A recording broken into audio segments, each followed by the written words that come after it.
Tapi ini ada pertanyaan lagi nih dari netizen, dari Okezoners nih buat Bang Igor yang cocoknya nih. Dari @Pangeran Cicayur nih. Bang, bener nggak ini pertarungan Solo versus Kertanegara? Bener nggak nih di kasusnya Febri ini? Kalau dari kacamata politik, Bang Igor. Pangeran Ya, Cicayur kritis sekali. Menurut saya itu mungkin saja terjadi gitu ya, potensi itu ada gitu. Kita lihat belakangan ini kan memang ada ya isu-isu yang seperti itu ya, kerenggangan dan lain sebagainya. Yang di Solo agak sulit ketemu, yang di Kartanegara hal-hal semacam itu. Tetapi kalau misalnya ditanyakan secara resmi, saya rasa sih enggak ya, karena kan duet sekarang kan Prabowo Gibran gitu. Jadi hal-hal semacam itu masih bisa diredam lah gitu, walaupun potensinya ada gitu. Nah makanya Okezoner harus bersabar. Kita lihat apakah Pak Prabowo masih berpasangan dengan Gibran nanti di pemilu berikutnya. Ada Gitu. arah ke sana ini Nah kasus itu ini. kalau misalnya nggak lagi dengan Prabowo Gibran, karena memang dalam sejarah politik kita ya, SBY juga dengan JK, lalu dengan yang lain kan, dengan apa Budiono, lalu Jokowi juga JK, ganti lagi wapresnya dengan apa Ma'ruf Amin. Nah mungkin kan Pak Prabowo juga apakah masih dengan Gibran gitu, kalau mengingat bahwa rekam jejak dalam Pilpres itu nggak ada presiden yang wapresnya sama di periode kedua gitu. Oke, nggak ada yang sepaket dua ya, periode. jadi Okezoner untuk menjawab itu ya sabar aja gitu. Kalau isu-isu itu pasti ada, tapi nanti dilihat aja gitu apa Pak Prabowo masih berpasangan dengan Gibran. Kalau masih berarti itu terbukti tidak benar. Kalau enggak berarti emang friksi itu ada gitu ya. Nah, makanya Pak Jokowi misalnya ke Lampung segala macam ya, menjadi Dewan Kehormatan PSI segala macam. Nah itu juga menarik, apakah PSI bisa lolos parliamentary threshold gitu ya, kan selama ini gagal terus gitu.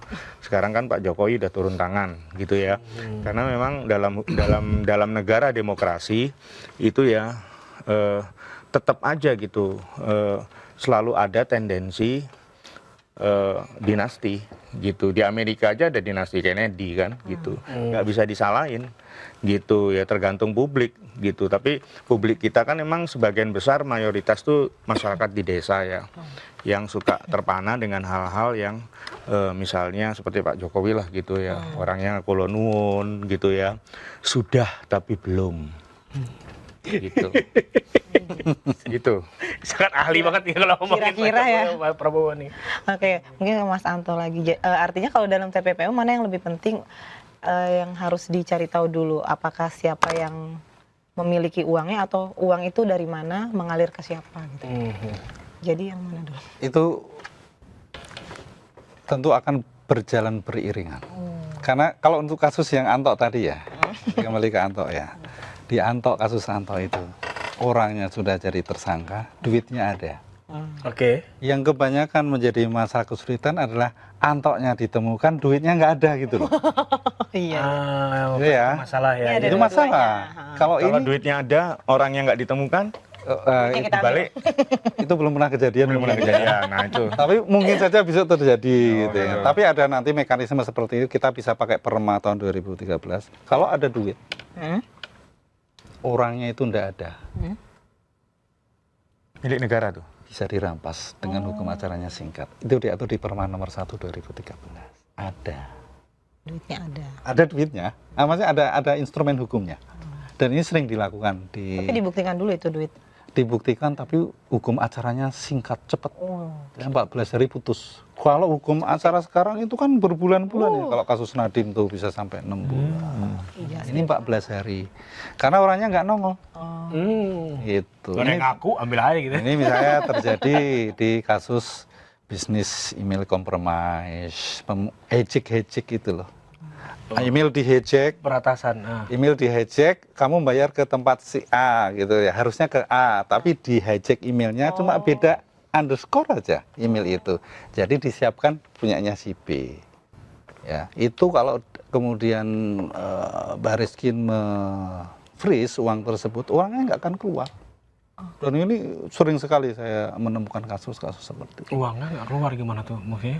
Orangnya tidak keluar. Oh. Si pemilik Tapi asetnya dikunci. asetnya masuk di rekeningnya Anto misalnya. Gitu kan ya. ya, di freeze sama penyidik, diblokir.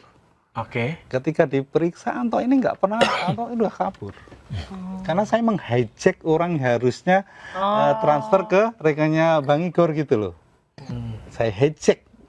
Itu namanya bisnis email communication. Atau kemudian misalnya kita ke judi online. Oh, itu. Ada rekening judi online di freeze, diblokir. Kira-kira muncul nggak orangnya itu? Ya nggak akan muncul.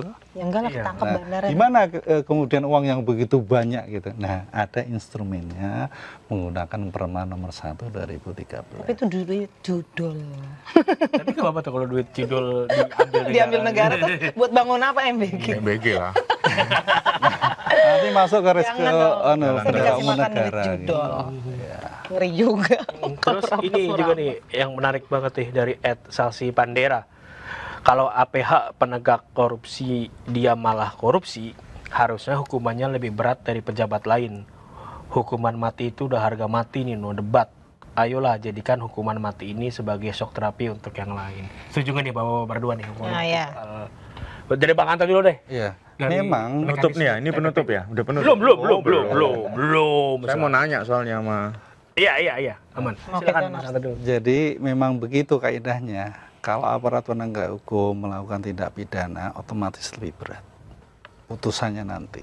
Nanti di pertimbangan majelis hakim itu akan bahwa dia merupakan aparat penegak hukum.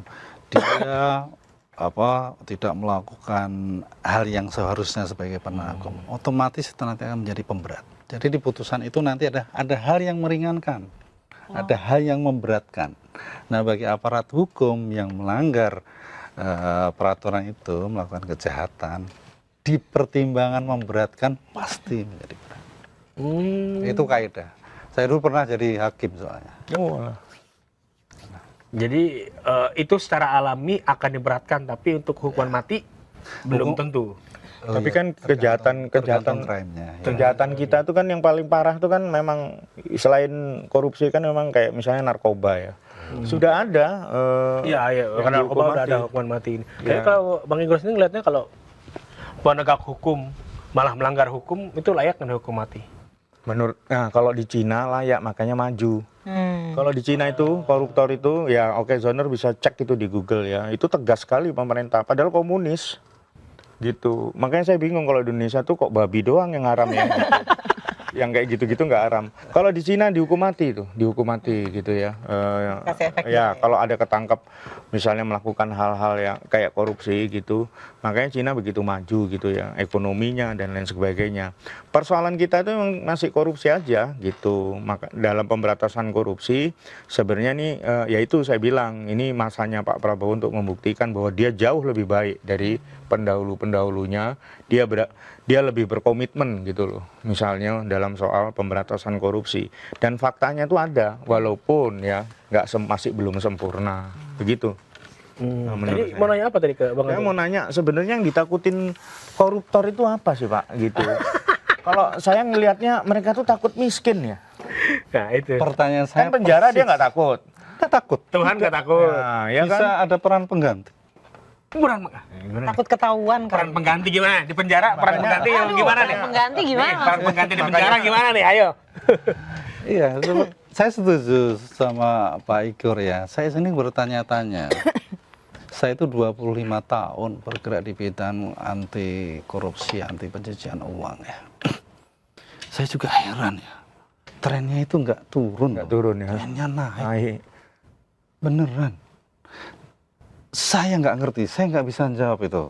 Iya, takut miskin. Penjara tadi nggak bisa. Ya harus ditanya Akhirat, langsung ke koruptor. akhirat juga nggak bisa kayak nggak takut gitu. Mikirnya makanya. kalau membangun masjid jadi Membersihkan. seimbang ya antara dosa dan Iya, ini. karena Begitu. muncul pemikiran itu kan kalau misalkan uang korupsi buat umroh nanti jadi dosa lebur, padahal kan hitung-hitungannya beda lagi. Ya ngasih anak yatim juga banyak. Bukan berarti nggak loh, emang mereka ngelakuin itu. Oh, Gitu. dikasih anaknya. Makanya yang mereka takutin tuh apa? Nah, kalau memang miskin, maka dukunglah Presiden Prabowo itu menggolkan RUU perampasan aset. Itu maksud saya. Tapi- Mahasiswa harusnya. Mas Anto udah urgen banget ya perampasan aset. Saya termasuk orang yang senang menyawarkan itu. Jadi kalau undang-undang perampasan aset itu kan diharapkan begini, unexplained wealth tadi itu menjadi halal gitu loh. Sekarang juga halal, artinya gini, menjadi mudah untuk diterapkan. Ada yang suspicious money, suspicious activity, suspicious aset itu menjadi objek dari undang-undang perampasan aset. Iya. Tinggal kita ngomong, Lebih mudah. Tok, Anto, iki duit saka ngendi? Duit dari mana gitu loh. Pertanyaannya, Saka mbokmu po. mbokmu po gitu. Pertanyaannya simpel itu. Tapi apakah kemudian hal itu tidak menimbulkan resistensi? Ternyata resistensinya kan banyak gitu kayaknya. Saya setuju bahwa kita dukung pemerintah gitu kan ya untuk karena ini kan inisiatif dari pemerintah ya. Iya, inisiatif pemerintah. Inisiatif pemerintah sehingga memang menjadi sebuah kebutuhan primer ya untuk perampasan aset. Gak sempet baca? Dengerin aja, klik icon text to speech di okezone.com.